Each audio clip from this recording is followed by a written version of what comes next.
All right, good morning, everybody. I want to start this week off a little differently because I think now that I've given like the whole background of my family, the whole Louisiana thing, the Creole thing, family trauma, family issues, I think it's important to get into me. And this week, I decided to start with one of the main things that I love, which is my foundation on a spiritual level.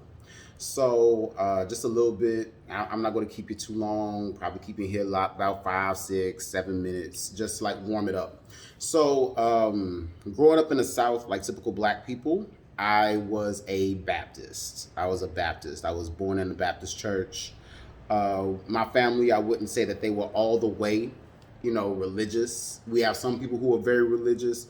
My household really wasn't that religious, but we definitely went to church because it was a custom of, just being a Black Southerner and respectability within the Black community. For me, I did something very dangerous at the age of 16.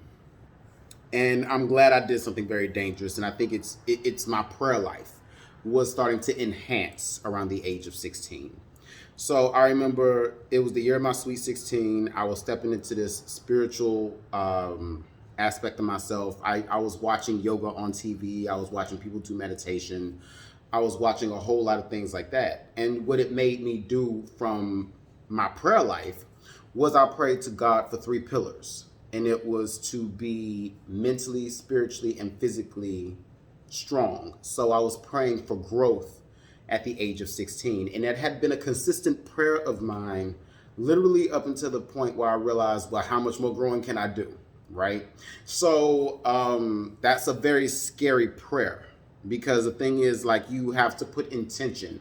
My intention was on mental, spiritual, and physical growth. But what started to happen was that meant that the very foundation of what was around me had to collapse in order for me to get there. So I'll speak from the spiritual today. Spiritually, I was very much so a Baptist. Very much so. I loved, I was a virgin until about 23 years old, and then I was like, somebody just take it, just take it. But that's a whole nother conversation.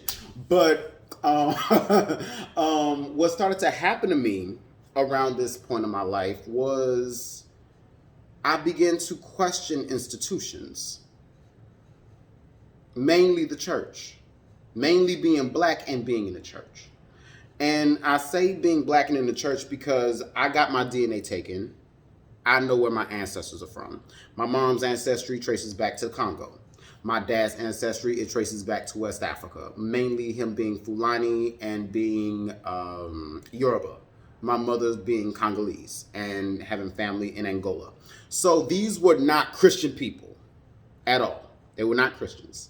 You go through what happened during the transatlantic slave trade. We were bought here. We were forced into Christianity. In fact, when you look at how the Portuguese with the Congolese, how they did it, they baptized you, canonized you because it was a bull in the Catholic Church that literally pushed them into going into Christianity.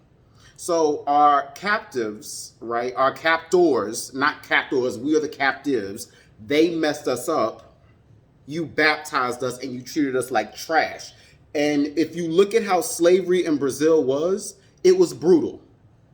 All of it was brutal, but I take my Brazilian ancestry a lot more, to heart because if you know anything about the trade, the further down you are, keep in mind, Brazil is here, Angola and the Congo, they're right here. It was like a 3-month voyage where they could get back to Africa easily, so they could easily kill you, get rid of you, and go find someone else. So you put us through spiritual warfare and you put us through capitalistic labor under the Portuguese crown, and you treated us like trash. That's not to say that the African American part of me didn't struggle as much, but keep in mind, America was a different kind of beast. They really didn't have the kind of navigation skills as Americans to get from America to Africa in the amount of time that the Brazilians, the Portuguese, could get from Brazil to the Congo. And there's a whole, thing when you look at it from a Christian standpoint of we were indoctrinated to feel like trash over generations, right? So that spiritually speaks to a fact that why am I practicing my captors Religion. Why am I reading a book with Eurocentric names? I'm not European. I got the ancestry, but I'm definitely not a European. You can't look at me and say that I'm white. So why am I practicing that religion? So things like that started to come into question for me around college. Going back to the prayer, I asked for spiritual growth. I was getting what I asked for. And what I asked for was a decolonized brain, and I didn't even realize it. And that's what started to happen to me. So I left the Baptist church and then I went over to Catholicism. I saw Catholicism as something that was pretty much okay for me. I liked the way it was. The setup was beautiful to me. I liked the fact that I could go in there. We weren't in there all day, hoop, shouting and falling over. And oh, thank you, God. And thank you, God. You know, we weren't just falling over and everything like that. So I was okay with that. It was like we were in, we sipped the wine, we got out. It's a COVID environment, so I ain't trying to try that right now. But, you know, it was something that opened me up until one of the padres at the church called me an infidel. And he called me an infidel because I was a Baptist. So he wasn't spiritually accepting of who I was because of the religion of my mother and my father. Oops for me. And the moment he called me an infidel, he said it for a while. I didn't realize he was serious until I found out he was serious. And then I left it alone. I didn't go back. I started to step into Buddhism shortly after. And Buddhism, honestly speaking, I honestly say that I'm a Buddhist now because Buddhism is not about the religious fundamentalist type of ideas. Buddhism is a way of life, and there are different paths of Buddhism. We have Zen Buddhist. I tried that. That doesn't work for me. Okay. You have Nichiren Buddhist, which is what I am, which is the one where we chant Nam-myoho Renge Kyo.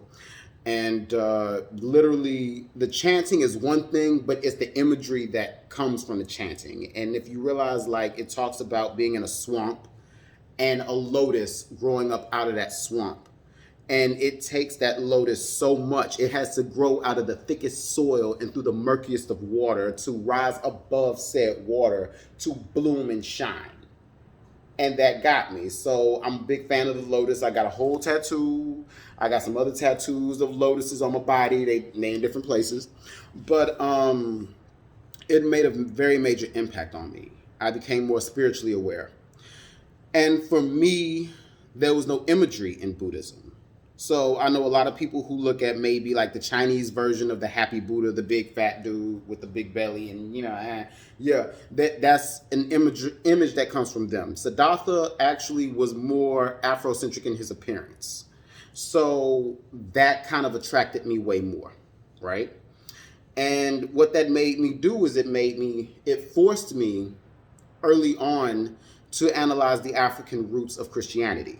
Even though I understand the African roots of Christianity, and the first church in Christianity was actually black and in Ethiopia, which would be Abyssinia. You know what I'm saying? And then they had the whole, you had Kush, Kemet, that whole metropolis right there that was very much so black. So Jesus could not have been white.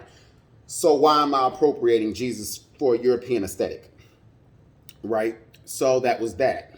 But Buddhism didn't lead me back to Christianity. It made me examine Christianity. What Buddhism actually did was it led me back to my ancestors.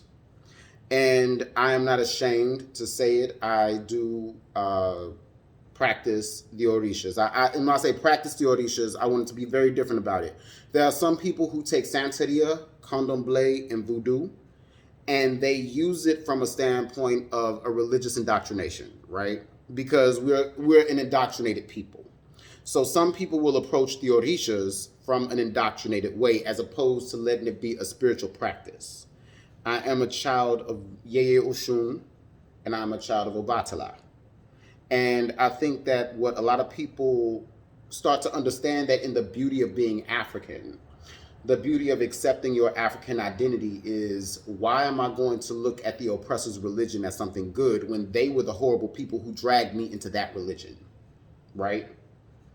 When I think about being into the Orishas and how that has changed my life so much, it takes me back to that original prayer.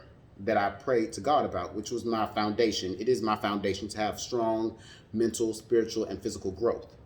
That doesn't mean that everything is going to look good to you every day, but it's the spirit that brings you through that, gets you through whatever you're going through, and makes you a better person. And I could not say that under Christianity, under Catholicism, or under being a Baptist, being a Protestant Baptist, that did anything good for me. Being a Buddhist, where it made me have to restructure my entire life, it made me have to ask difficult questions that I probably would not have asked under those other religious doctrinations, made me a better person. And it led me into the spiritual practice now that I have, where I am very much so less religious. I am very much so more spiritual. And I look at life as it should be given to me, not as I think it should have been carved out. Because when we get into organized religion and what that means, there are a lot of people who live in their own personal hell simply based on the fact that they practice something that they should not be practicing. And that's where I'm going to leave it. I'll come back tomorrow to talk about more of the Orishas and how they impact me. Peace.